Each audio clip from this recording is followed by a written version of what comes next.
Pinaigting ng Philippine National Police ang kanilang presensya at operasyon sa Albay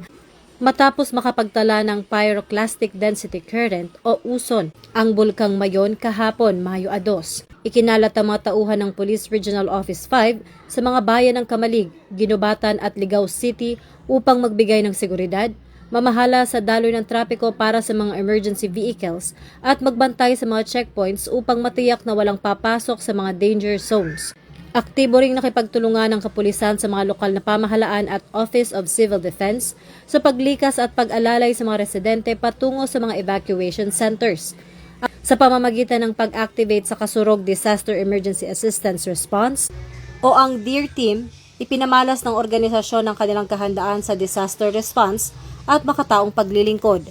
Ang hakbang na ito ay bahagi ng layunin ng bagong PNP para sa bagong Pilipinas na maghatid ng serbisyong mabilis, tapat at tunay na nararamdaman ng mga mamamayan, lalo na sa aspeto ng kaligtasan at kaayusan sa mga lugar na apektado ng kalamidad.